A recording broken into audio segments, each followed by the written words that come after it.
Ce samedi 3 juin 2023, le Paris Saint-Germain était officiellement sacré champion de France, et de nombreuses personnalités étaient présentes dans les gradins pour dire adieu à Lionel Messi.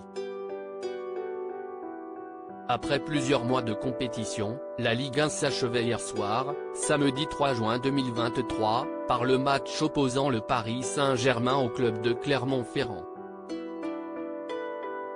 Dans les gradins du Parc des Princes, nombreux étaient les spectateurs à venir célébrer officiellement le titre de champion de France de l'équipe parisienne, qui s'est cependant soldé par un échec sur le terrain, le PSG laissant filer la victoire par un 3-2.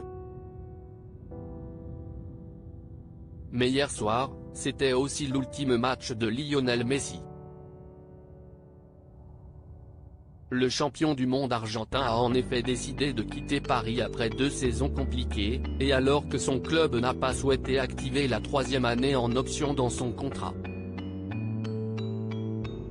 Un psychodrame qui a démarré après son voyage en Arabie Saoudite, pays où il pourrait d'ailleurs terminer sa carrière moyennant un salaire à plus de 40 millions d'euros par an, à moins que le FC Barcelone, son ancien club historique, ne se décide à le signer. Nathalie Portman en solo pour le dernier match de Lionel Messi. En attendant que la situation se décante, l'heure est donc aux adieux pour les supporters du PSG, mais aussi pour les personnalités, qui ont été nombreuses à répondre présents au Parc des Princes. Parmi elles, Nathalie Portman, qui n'est pas la star hollywoodienne la plus férue de football.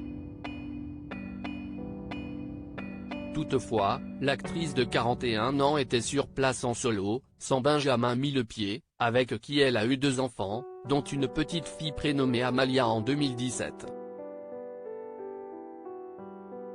Le couple avait décidé de quitter Paris pour Los Angeles après le départ de ce dernier de la direction de l'Opéra de Paris.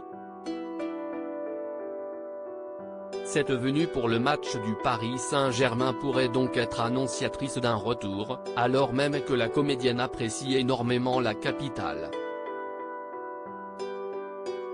Par ailleurs, Nathalie Portman était en France depuis déjà quelques semaines après la présentation de May December du réalisateur Todd Haynes lors du dernier festival de Cannes.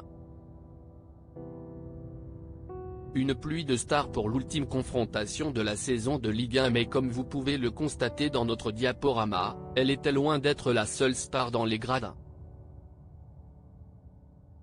Les spectateurs ont ainsi pu apercevoir Franck Dubosc, Jamel Debbouze, l'international français de basket Rudy Gobert, le joueur de tennis Novak Djokovic, l'ancien président de la République Nicolas Sarkozy, ou encore Nicolas Sirkis, le chanteur du groupe Indochine, et DJ Snake.